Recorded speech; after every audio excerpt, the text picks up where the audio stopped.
오늘 1월 마지막 날이었죠. 많은 분들이 힘드셨을 것이라고 생각을 합니다. 오늘 코스닥이 2% 이상 하락을 했었고, 코스피는 이렇게 그나마 좀 버티는 그런 분위기를 보여줬는데, 이번 주 같은 경우는 좀 그동안 주도주로서 올라갔던 AI 로봇 반도체가 일찍 빠지는 흐름을 보여줬고요. 그동안 소외됐던 소위 저PBR주, 라고 하는 순자산 가치가 높은 회사들이 인정을 받으면서 주가가 급등했습니다.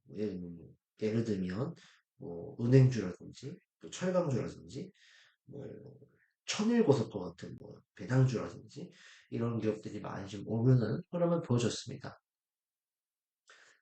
반면에 이제 AI 관련주들은 많이 떨어졌죠. 오늘 이스트 소프트 같은 경우는 26%가 급락이 됐고요. 한국의 컴퓨터도 월요일날 21% 이상 급락을 했고, 또 여러 가지 좀 많은 AI 관련주들, 또 오늘 제조 반도체도 10% 가까이 급락을 했고, 그중 시장이 좋지 않은 흐름을 보여줬습니다.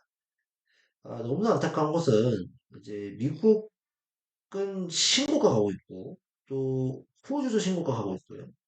또 일본도 니케이 지수도 신고가를 가고 있고, 대만도 신고가 가고 있고, 프랑스, 독일, 유럽 지수도 신고가를 가고 있습니다. 그런데 우리나라만, 또 중국만 지금 이렇게 지수가 처져 있는 모습을 보여주고 있는데요.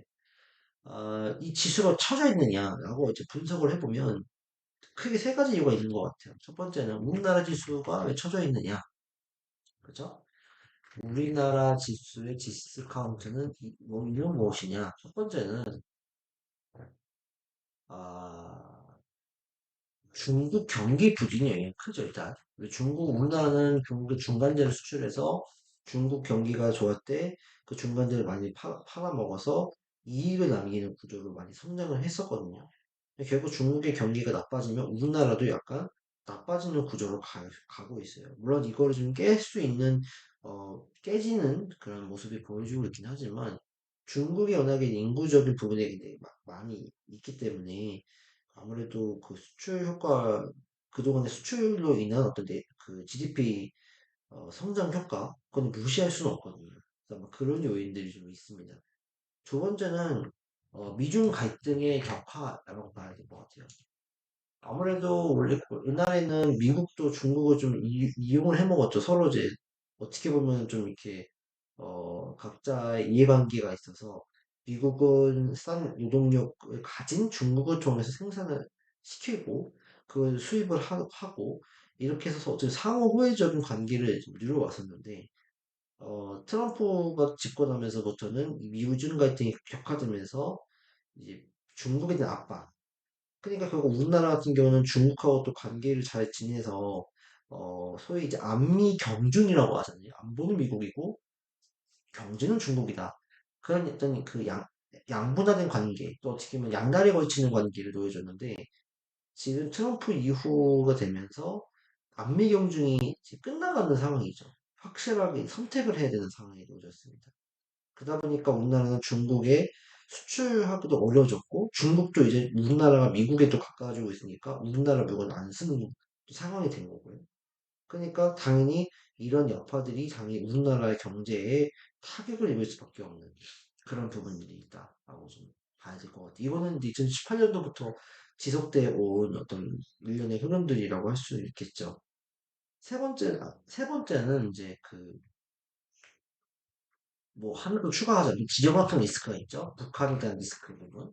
예, 북한에 대한 리스크. 그 다음에 최근에 이제 그런 중동 불안. 중동은 우리나라 관계가 없는 거 아니냐. 중동은 왜 관계가 있냐면 석유가 지나다니잖아요. 그리고 해운이 지나다니잖아요. 그러니까 우리나라도 굉장히 조선이나 해운업이 발달되어 있기 때문에 이런 걸로 인해서 만약에 타격을 이제 뭐 해운에 문제가 생기면 결국 뭐 수출 단가도 올라가고 물가가 올라갈 수 있고 그러면서 마진율이 떨어질 수 있고 또 그러다 보면 이제 해운업, 조선업도 많이 타격을 입을 수 있기 때문에 그런 측면에서는 이런 국제적 지정학적 리스크도 우리나라에는 영향을 줄 수밖에 없다. 그런 상황도 있고요. 또 한 가지가 있다면 내부적으로는 이제 공매도 금지 부분이에요. 이거는 이제 시장의 신뢰에 대한 부분인 것 같아요. 사실 불법 공매도, 무차익 공매도는 사라져야 되는 게 맞지만, 근데 어쨌든 우리나라 시장을 만약에 활성화하기 위해서는 공매도 자체는 필요합니다. 공매도가 없으면 주가는 계속 과열될 수밖에 없기 때문에 어떻게 보면 일종의 공매도는 필요하거든요. 외국인들은 이걸 통해서 해지를 하는 그런 세력들인데 외국인들 자금을 무시할 수는 없어요. 외국인들이 사실 우리나라 시장을 추세적으로 만들어갈 수 있는 자금을 굴리고 있기 때문에 상당히 많은 몇백 조에 대한 자금을 굴리고 있기 때문에 외국인들이 뒷받침되어주지 않고 우리나라를 사주지 않는다면 우리나라 지수가 올라가기는 쉽지는 않습니다. 그런 부분에서 당분간은 시장 신뢰는 일단 잃었다. 물론 이제 이거를 이번에 정부에서 불법 공매도를 잘 척결을 해놓고 정말 공매도의 순기능을 잘 살려냈다고 그러면은 좋은 뉴스지만 지금 일단 그런 단편적인 뉴스를 봤을 때는 외국인들 입장에서 특히나 시장에 대한 신뢰를 잃었다. 그렇기 때문에 이런 점을 다 통틀어 봤을 때는 우리나라 시장이 디스카운트 될 수밖에 없는 이유다. 라고 할 수도 있어요. 그 실제적으로 또 최근에 뭐 반도체나 또 2차 전지나 또 뭐 실적이 안 좋았잖아요. 그래서 또 못 가는 그런 부분들도 있습니다. 일단은 이런 상황 속에서 우리가 이제 또 이제 현재 시각으로 31일이고 우리나라 시각으로 2월 1일이죠. 또 이제 FOMC가 열리고 이제 FOMC 파월 의장도 연설을 합니다. 금리 인하가 될 것인지 그리고 이번 주에도 여러 가지 그런 고용 지표라든지 이런 것들이 발표가 되기 때문에 어쨌든 간에 조금 시장은 지금 어떻게 보면 대형 그 이벤트를 앞두고 굉장한 혼조세를 보이는 모양새예요. 그런데 미국은 어때요? 굉장히 강세를 보이고 있죠. 엔비디아도 신고가 가고 있고. 그래서 일단은 우리나라는 걱정되는 건 미국이 만약에 이제 2월 달에 이제 파월의 어떤 돌발 변수, 돌발 악재 이런 측면을 만약에 또 이제 미국이 이제 꺾인다면 우리나라는 이제 더 꺾일 수가 있어요. 그래서 그런 부분이 조금 걱정이 됩니다. 그런데 일단은 내일 봐야 되겠지만 2월장은 그래도 반등장으로는 좀 나오지 않을까. 그동안 최소한이라도 1월 달에 과대 낙폭의 흐름을 보여줬기 때문에 기술적 반등이 나올 수 있는 가능성을 염두에 둬야 되지 않을까라고 생각을 하고요. 어쨌든 간에 오히려 이제 금리를 낮춘다고 했을 때가 더 위험한 거예요. 왜냐면 금리를 낮춘다는 건 결론적으로 경기가 안 좋아지기 때문에 이거에 대한 대응책으로 금리를 인하하는 거니까. 근데 나는 한 5월 정도는 7월 정도 금리 내릴 것 같아 라고 한다면 아직까지는 금리에 대해서는 내릴 필요가 없는 상황인 거죠. 경기가 나쁘지 않다는 거고. 그렇게 되면은 일단은 뭐 금리는 어느 정도 이제 그 악재는 상쇄가 됐고 그 다음에 상황에서 경기가 만약에 좋아진다면 이제 우리는 이제 미국장은 이제 골디락스 장세로 가는 거니까 탄탄한 상승장으로 갈 수가 있겠다는 거죠. 만약에 이런 것들이 좀 더 연출이 된다면 우리나라 증시도 조금 이제 좀 분위기가 좀 전환될 수 있지 않을까 그렇게 생각을 합니다. 중요한 거는 뭐 미중 갈등, 뭐 중국 경기 부진 이런 것들은 뭐 당장 해소될 수 있는 부분이 아니다 보니까 우리나라 지수가 다른 나라 지수들보다도 약하게 흘러갈 수밖에 없다라고 생각은 들고요.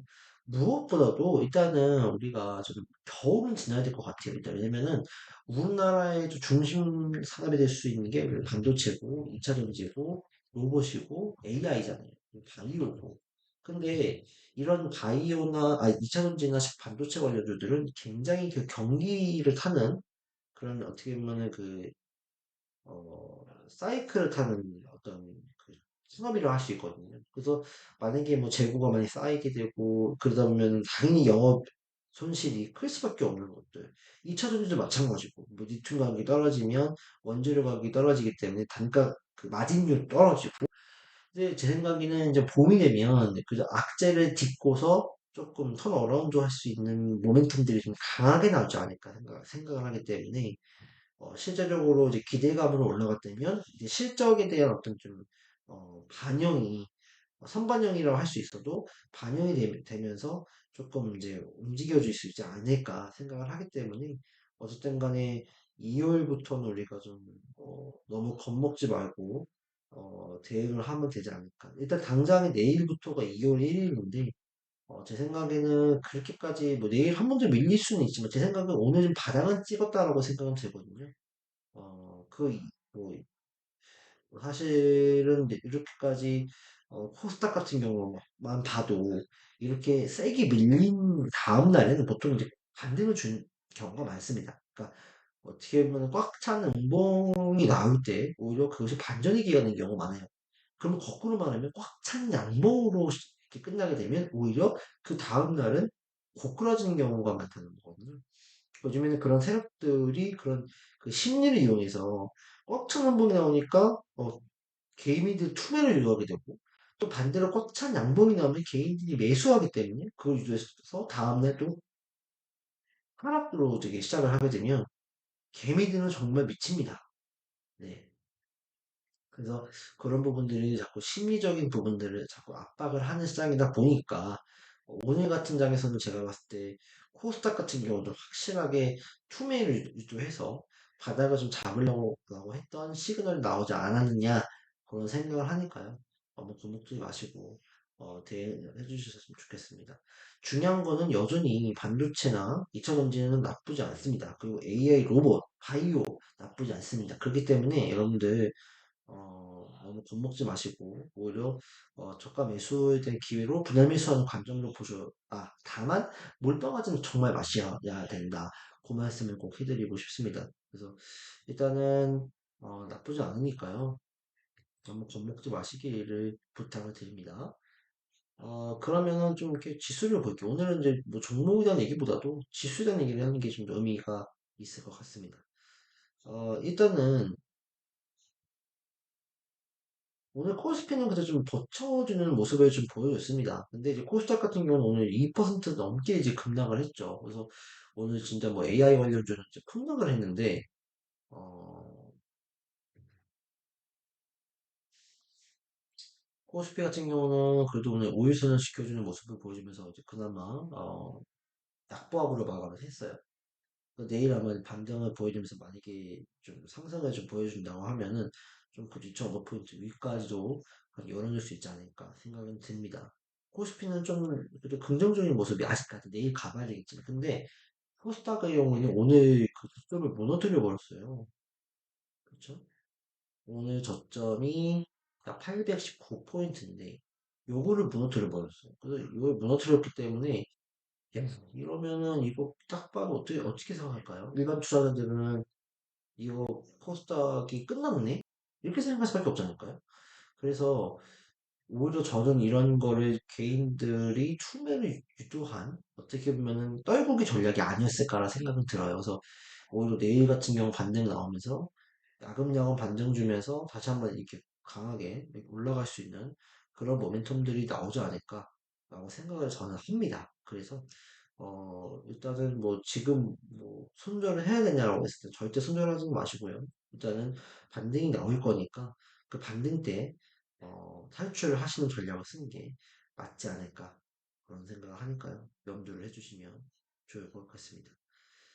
일단은 뭐 실제로 보면 이제 뭐 예를 한번 들어볼까요? 이렇게 음봉이 강하게 나왔을 때 꽉 찬 음봉, 꽉 찬 음봉까지는 아니지만 나왔을 때 실제로 정말로 어 반등한 이력이 있느냐? 여기 보면 나와 있잖아요. 여기도 보시면 여기 보세요.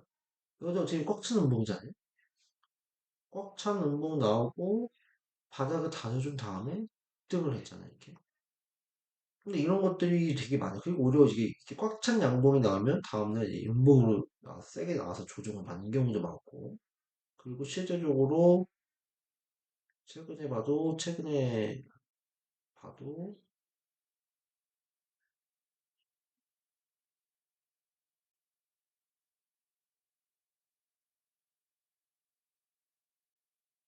이런 경우도 보시면은 뭐 여기도 이렇게 꽉 찬 음봉 여기도